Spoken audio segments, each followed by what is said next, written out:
नमस्ते विद्यार्थी मित्रों, कक्षा 9वीं हिंदी में हम बात करेंगे आज व्याकरण पर और हमारा टॉपिक है उपसर्ग और प्रत्यय। इसमें देखेंगे हमने देखा है इस चैप्टर को हम एक दो बार पढ़ चुके हैं, उसका रिवीजन भी हो चुका है। तो आज एक बार फिर से एक छोटा सा रिफर कर ले चैप्टर को और फिर उसकी वर्कशीट करते हैं, ताकि आपको ये पता चले कि परीक्षा में किस तरह से सवाल पूछे जाते हैं, हमें किस तरह से उत्तर लिख लें। तो पहले देख लेते हैं उपसर्ग क्या है और उसकी वर्कशीट, और फिर प्रत्यय क्या है और प्रत्यय की वर्कशीट। तो देखते हैं उपसर्ग। उपसर्ग जिसे इंग्लिश में हम प्रीफिक्स कहते हैं, उसकी व्याख्या इस तरह से है कि वे शब्दांश, शब्द अंश यानी शब्द का टुकड़ा, ठीक है, वो शब्दांश जो किसी शब्द के शुरू में यानी आरंभ में, शुरुआत में जुड़कर उसके अर्थ में परिवर्तन या विशेषता ला देते हैं, उन्हें उपसर्ग कहते हैं। जैसे उपसर्ग मूल शब्द जो है उसमें उप है कि नहीं, उप और बाजू में जो दूसरा वर्ड है सर्ग, तो उपसर्ग। इस तरह से हम देखें तो उपसर्ग क्या है कि वे शब्द है, वे छोटे शब्द है जो किसी शब्द में आगे जुड़ करके जो मूल शब्द है उसके अंदर कोई विशेषता लाते हैं, कोई बदलाव लाते हैं, उसके मीनिंग में बढ़ोतरी करते हैं, तो वो उपसर्ग है। जैसे हम उदाहरण देखें तो ये शब्द है पराजय, तो परा जय मूल शब्द है और परा आगे लिखा है, आगे ये परा उपसर्ग है, तो ये शब्द हुआ पराजय। इस तरह से मूल शब्द मोहन है, एक नाम है, ठीक है, उसके आगे सब उपसर्ग लगा है, तो क्या हो गया, सम्मोहन यानी मोहित करने वाला, ठीक है। तो इस तरह से हम देखें कि उपसर्ग वो शब्द है जो किसी शब्द के आगे जुड़कर उसमें विशेषता लाते हैं, उसके अर्थ में बदलाव लाते हैं। लेकिन हमें ये भी याद रखना है कि उपसर्ग जो होते हैं उसका अपना कोई मीनिंग होता नहीं है, किसी शब्द में वो जुड़ करके उस शब्द में मीनिंग में बदलाव लाते हैं, तो ये हमें याद रखना है। अब इसके आधार पर हम वर्कशीट चेक करते हैं।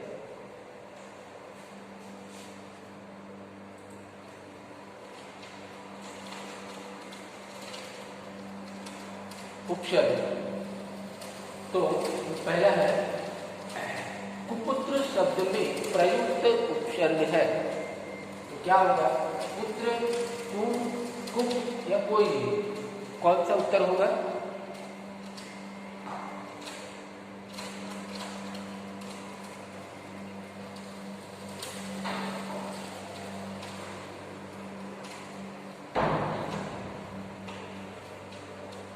तो हम देखें उपसर्ग में मूल शब्द पुत्र है, पुत्र यानी बेटा, और आगे कु लिखा है, तो कु उपसर्ग है, उत्तर आएगा कु। दूसरा अभिनेता शब्द में प्रयुक्त उपसर्ग है, तो कौन सा है, अ है या अभी है या अभिनय है या कोई नहीं।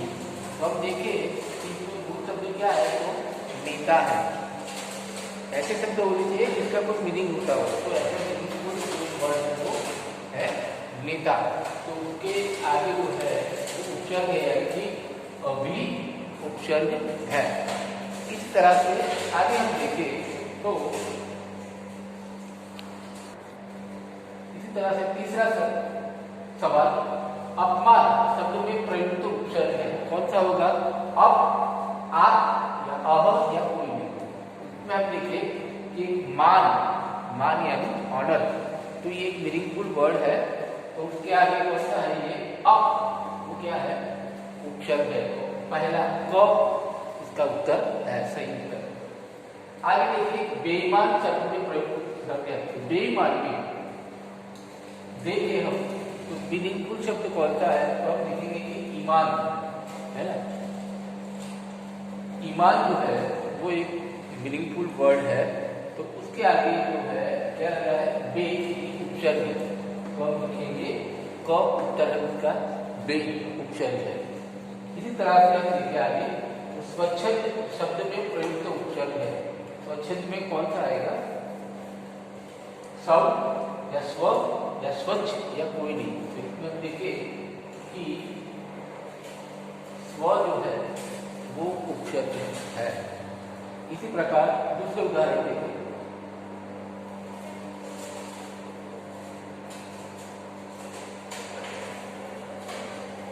सम्मान शब्द में प्रयुक्त उपसर्ग है। तो हमने देखा कि मान जो है ऑनर वो एक मीनिंगफुल शब्द है, तो उसके आगे सब वही उपसर्ग आएगा। देखिए यहाँ पर सब सम्मान या कोई नहीं, तो उत्तर होगा पहला। निर्मल शब्द में प्रयुक्त उपसर्ग है मल यानी मलिन गंदा, ये मूल शब्द है। तो उसके आगे देखेंगे कि निर, ये उसका सही उत्तर है, निर्मल। तो ये निर सही उत्तर है, उपसर्ग है। इसी तरह से स्वतंत्र, स्वतंत्र में हम देखिए तंत्र यानी सिस्टम, वो एक मूल शब्द है। उसके आगे देखिए तो स्व जो है वो उपसर्ग है, स्वतंत्र। इस तरह से देखिए दुर्बल शब्द में प्रयुक्त उपसर्ग है बल, बल यानी ताकत। ठीक है, ये मूल शब्द है। पहले हमें मूल शब्द को पहचानना है। कोई शब्द में जो भी सवाल में होंगे, जो भी शब्द होगा सवाल में, वो शब्द कैसा होगा? उपसर्ग वाला होगा, साथ में जुड़ा हुआ होगा। तो हमें ये देखना है कि इसमें से मूल शब्द कौन सा है। वो अगर हम समझ लेंगे तो फिर चाहे जितने भी ऑप्शन हो हम सही उत्तर समझ सकते हैं। या दुर्बल, तो इसमें देखिए अभी बल जो है वो मूल शब्द है, तो आगे बल के आगे क्या लिखा? दुर। तो इस तरह से दुर जो है वो उपसर्ग याद रखिए, दुर, दुर या कोई नहीं, तो सही उत्तर दूर आएगा। ठीक है, इसी प्रकार आगे देखिए अध्यक्ष शब्द में प्रयुक्त उपसर्ग है। तो यहाँ हम देखिए कि अधि, अध्यक्ष अधि जमा अक्ष है, तो यहाँ सही उत्तर आएगा अधि ग। ठीक है, तो उपसर्ग अधिक अध्यक्ष का है। आगे देखिए हम उदाहरण,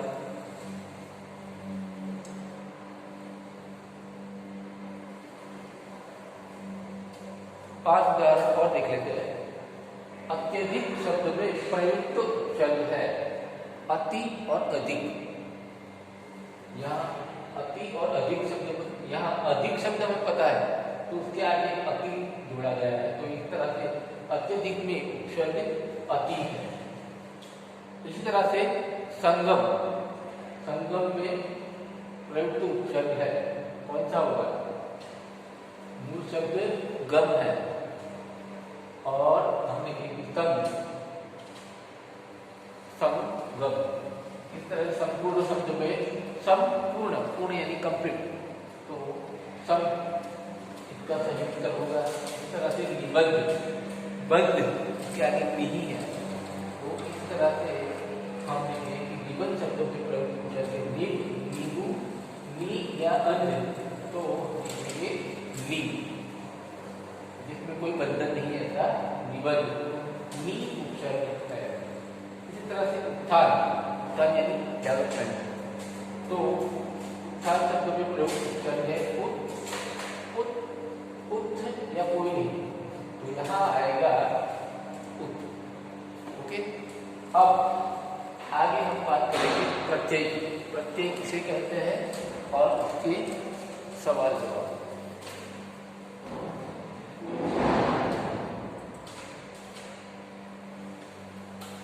तो देखिए जिस तरह से हमने देखा उपसर्ग किसे कहते हैं, तो किसी शब्द के आगे जुड़ने वाले शब्दांश जो उसके मीनिंग में बदलाव लाते हैं वो प्रत्यय है। जैसे प्रत्यय वे शब्दांश जो शब्दों के अंत में जुड़कर शब्द के अर्थ में विशेषता या बदलाव लाते हैं उन्हें प्रत्यय कहते हैं। जैसे पर्वत यानी पहाड़, अब उसके पीछे ईयत जोड़ दिया, ये प्रत्यय जोड़ दिया, पर्वतीय यानी पर्वत संबंधी। ठीक है, इसी तरह से कीमत, कीमत है उसमें कीमत का मतलब होता है मूल्य, वैल्यू, और उसमें ती प्रत्यय जोड़ने से कीमती यानी मूल्यवान हुआ है। तो लेख, तो लिखा हुआ, ठीक है, लिखा हुआ एक गद्य, अब उसमें इत जोड़ने से क्या होगा, लिखित यानी लिखा हुआ, जो भी लिखा हुआ है वो लिखित। इस तरह से इसमें प्रत्यय जोड़ने से इसमें इसके मीनिंग में, वो वर्ड के मीनिंग में कोई बदलाव आता है, कोई विशेषता आती है, ऐसे शब्दों को हम प्रत्यय कहते हैं, शब्दांश को। अब उससे संबंधित प्रश्न देखेंगे, वर्कशीट देखेंगे।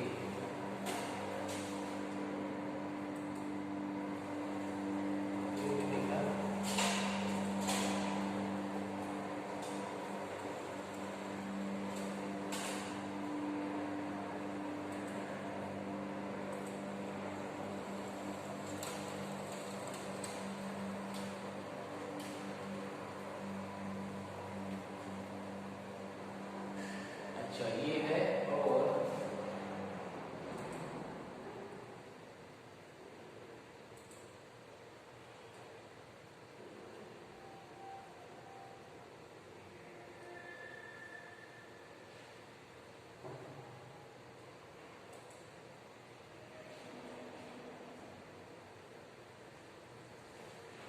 सवाल परीक्षा में ऐसे पूछे जाते हैं कि नीचे कुछ शब्द दिए गए हैं जिसमें प्रत्यय और मूल शब्द, उसको अलग अलग हमें छांटना है, ठीक है। तो देखिए, अब यहाँ शब्द है त्यागी। त्यागी शब्द में मूल शब्द कौन सा है और प्रत्यय कौन सा है वो हमें बताना है, ठीक है। तो देखिए, अब मूल शब्द है त्याग। त्याग यानी कुर्बानी।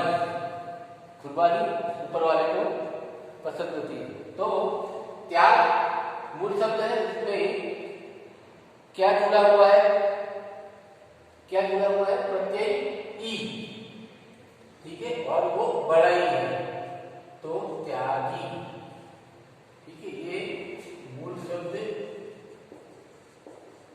और ये प्रत्यय। इसी तरह से मथनी, मथनी में मूल शब्द मथ। मथ यानी मथना, किसी चीज के लिए कोशिश करना, वो मथ, उसमें कौन सा प्रत्यय है, मी। इसी प्रकार लघवा, तो इसमें मूल शब्द है लघवा और प्रत्यय है आई।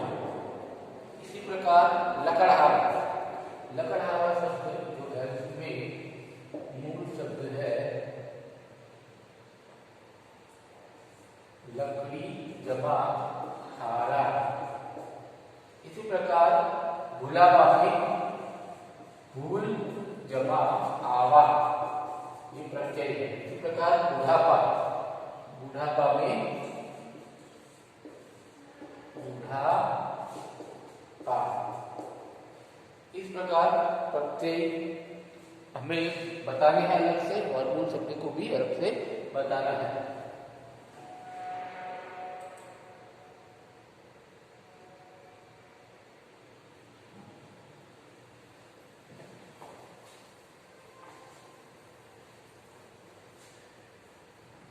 इस तरह हम उपशब्द के उदाहरण भी देख लेते हैं। इसमें भी हमें मूल शब्द और उपशब्द को अलग बताना है। जैसे कि बावजूद, तो बा वजूद, ये उपशब्द है और यहाँ मूल शब्द है, ठीक है। तो बा उपशब्द लगा है और वजूद। इस तरह से निसंकोच है, तो निसंकोच में निस सादा, निसंकोच, संकोच यानी डाउट। इस तरह से बाकायदा, बाकायदा, तो बा उपशब्द है और कायदा, बाकायदा मतलब कानून से, कायदे से। इसी तरह से दूसरे उदाहरण प्रतिक्षण, तो प्रति ये उपशब्द है और क्षण ये मूल शब्द है। इसी प्रकार दूसरे दो उदाहरण देख लेते हैं। प्रहार, प्रहार में प्र उपशब्द है और हार मूल शब्द है। अनभिज्ञ, जहाँ अन और विज्ञ, विज्ञानी अनविज्ञानी जानकार। तो इसी प्रकार परीक्षा में हमें क्या करना होगा, मूल शब्द और उपशब्द और प्रत्यय को अलग अलग करना होता है। तो आप लोगों से ये रिक्वेस्ट है कि आप प्लीज उपशब्द और प्रत्यय की एक वर्कशीट में इस वीडियो के साथ भेजूंगा। आप लोगों को नोटबुक में लिखना है और अच्छे अक्षर से सवाल और उत्तर इस तरह से मूल शब्द और उपशब्द, मूल शब्द और प्रत्यय, ये दोनों आपको छांट करके लिखना है। धन्यवाद।